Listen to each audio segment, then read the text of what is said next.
Arithmetic progression पढ़ना है, वो भी क्लास 10 का, मेथड के साथ में, स्ट्रक्चर के साथ में, फॉर्मूले के।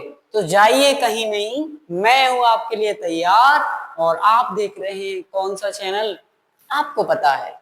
ठीक है, तो आज की क्लास में हम स्टार्ट करने जा रहे हैं अर्थमेटिक प्रोग्रेशन।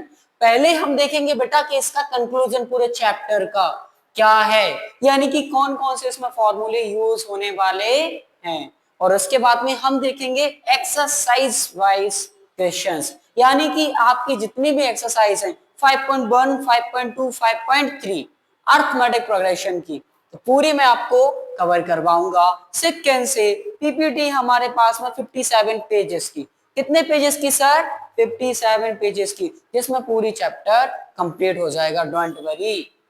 तो अब कहां से स्टार्ट करते हैं, लेकिन स्टार्ट करने से पहले एक छोटी सी रिक्वेस्ट कि चैनल को सब्सक्राइब कर लीजिए, बेल आइकन को प्रेस कीजिए और अपने फ्रेंड्स में कर दो शेयर, क्योंकि बारी हमारी है सर।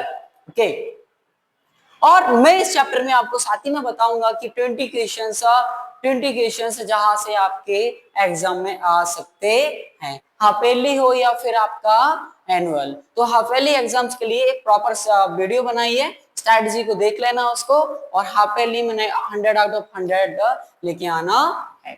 देखो पहले हम देखते हैं सर इसमें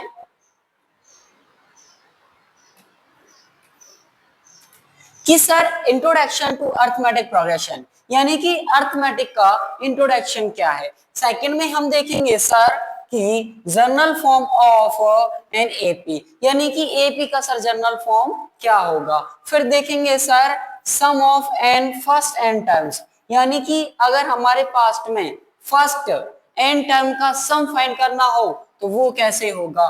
थर्ड नंबर पर देखेंगे सर हम एप्लीकेशन ऑफ एपीस, यानी कि एप्लीकेशंस कौन कौन सी होंगी हमारी अर्थमेटिक प्रोग्रेशन की। और फिर हम देखेंगे sir properties of arithmetic progression, यानी कि फिर हम एपी की क्या देखेंगे सर, प्रॉपर्टीज देखेंगे।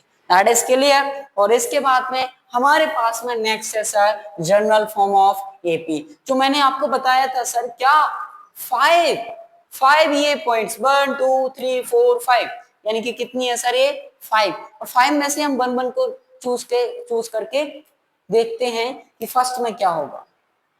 अच्छा, फर्स्ट में ले लिया मैंने क्या कि जनरल फॉर्म ऑफ एपी, यानी कि एपी का जनरल फॉर्म क्या होगा। तो आप बताओ मुझे, थोड़ा बहुत आपने पढ़ रखा होगा, ठीक है, मास्टर ने पढ़ाया होगा, मैडम ने हंसाया होगा, नहीं नहीं मतलब मास्टर भी पढ़ाता है, यस। तो देखेंगे कि इन arithmetic progression is a sequence where the difference between any two consecutive terms, यानी कि आपके पास में टू टर्म्स हैं, मैंने ले लिया कि A1 और A2, तो इन दोनों के बीच का क्या सर, डिफरेंस, क्या सर डिफरेंस क्या होगा, यानी कि जब भी हमें डिफरेंस निकालेंगे तो A2 माइनस A1 करना होगा, इट्स अ कांस्टेंट, यानी कि इनका बीच का जो डिफरेंस होगा वो कभी चेंज नहीं होगा। सेम अगर आएगा तो अर्थमेटिक प्रोग्रेशन होगी, और बदल गया तो फिर अर्थमेटिक प्रोग्रेशन नहीं होगी, समझे। अरे सीधा सा याद रखो, अगर जो बदल गया वो आपके लिए था ही नहीं, और जो बदला नहीं वो आपका ही था, ठीक है, समझ गए हो आप।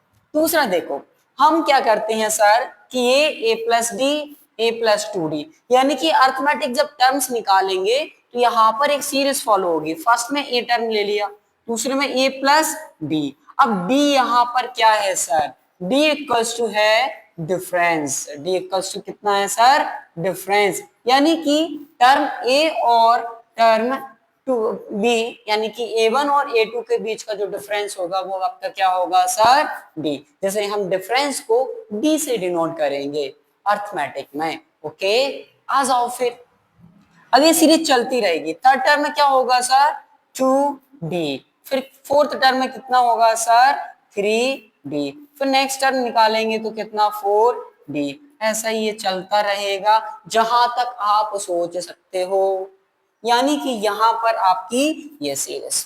सर कॉमन डिफरेंस डी, यहां पर क्या है सर, कॉमन डिफरेंस है, यानी कि हमारा जो सीक्वेंस है, सपोज मैंने बोल दिया आपसे कि A2 की वैल्यू आपको 2 है और a1 की वैल्यू आपका 1 है, तो बीच का जो डिफरेंस कितना होगा सर, वो होगा a2 माइनस a1, यानी कि 2 माइनस 1 ds1। d की वैल्यू कांस्टेंट आ गई और वो कितनी है सर, हमारी 1 है।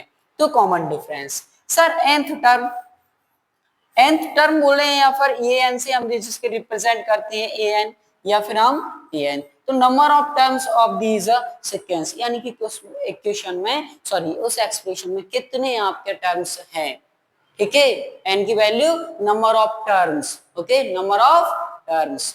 तो समझ में आया general form of the equation, ठीक है ना, एपी कितना होगा sir, differences d equals to difference a equals to first term. हाँ, एक ही चीज बताई नहीं, ए क्या होगा आपका फर्स्ट टर्म, ये क्या होगा आपका फर्स्ट टर्म, एन क्या होगा number of terms, that is clear. D आपका क्या होगा सर, डी होगा आपका difference between the two consecutive terms, यानी कि दो लगातार टर्म के बीच का अंतर, समझ गए।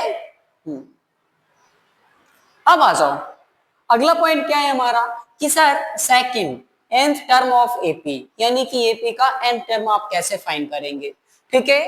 तो यहां पर देखो tn, यानी कि या तो आप लिखो कि tn या फिर आप लिखेंगे an इक्वल्स टू कितना sir, a plus okay n minus 1 into D, यानी कि आपका a होगा फर्स्ट टर्म होगा ये, और n माइनस 1 यानी कि जितने total of number of terms होंगे उसमें से कितना करना पड़ेगा सर, 1 माइनस। अच्छा 1 माइनस क्यों करते हैं, ये कमेंट में ना छाप दो, अगर आता है ना भगवान कसम तो छाप के बताओ तुम मुझे, क्योंकि हर एक में आपने देखा होगा कि सर 1 माइनस होता है, तो क्यों होता है, अगर आता है तो टर्म नीचे कमेंट बॉक्स है ना खाली पड़ा है, कुछ तो भर दिया करो, ओके।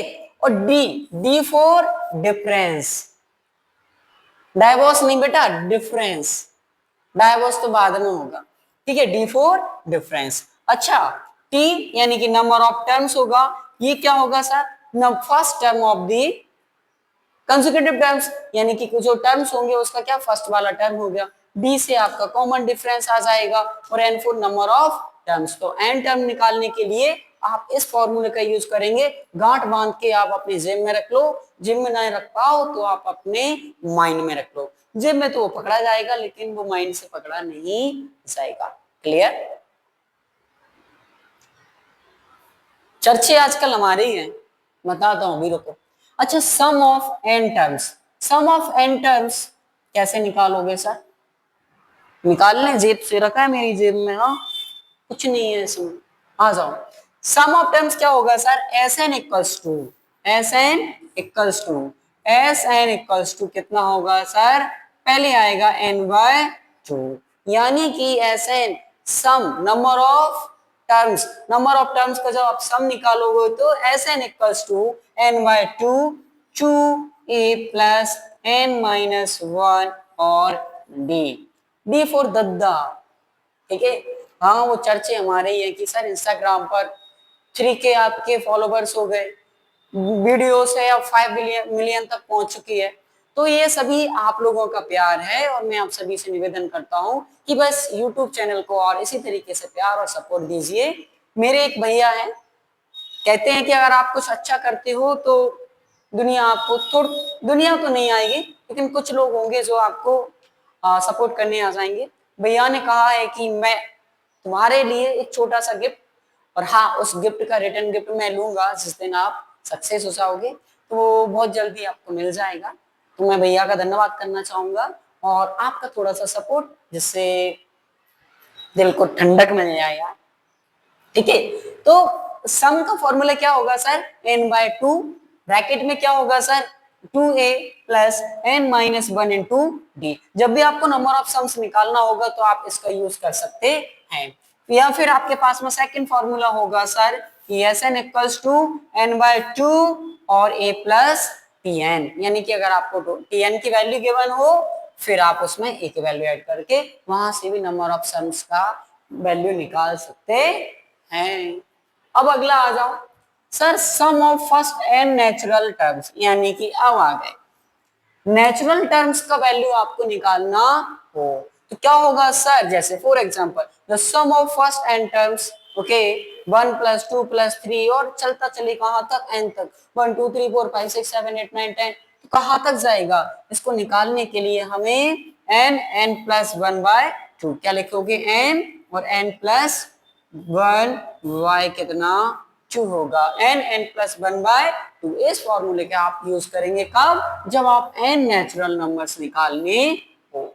क्लियर। अगर इसमें कोई डाउट हो तो कमेंट बॉक्स में पूछ लेना, क्योंकि हम मास्टर हैं और आप बच्चे हो, तो गलती आपसे होगी और हमसे भी होगी और सुधारेंगे दोनों मिलकर। आ जाओ सम ऑफ स्क्वायर्स। अच्छा सम ऑफ स्क्वायर्स क्या होगा, of first and terms. Okay कैसे सर, दोबारा से दे दिया, लेकिन इसमें एक चीज दी है सर, स्क्वायर पापा का स्क्वायर नहीं, ये दिया है तो ये का स्क्वायर।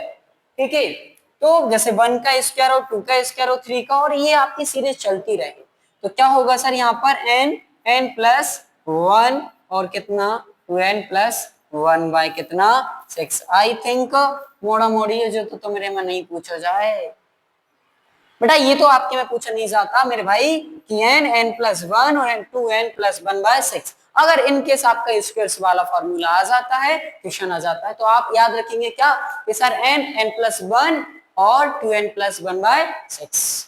ओके किसी किसी में है ये और किसी किसी में नहीं। अच्छा स्क्वायर आ गया तो क्यूब भी होगा, क्यूब का भी सिंपल सा ही है, क्यूब का होगा n+1 और इसका कर दो 2 और इसका होल स्क्वायर, तो ये हो जाएगा आपका क्यूब का। That is clear. ये आपके क्यूब का है और इसको आपको सॉल्व करना है, याद रखना है। इसका क्या हो गया सर n+1 और 2n+1/6। लेकिन जब आप क्यूब पर आते हो तो n+1 अपॉन 2 और इसका whole square. That is clear. तो ये आपको बेटा बेसिक चीजें हैं जो आपको याद रखनी है।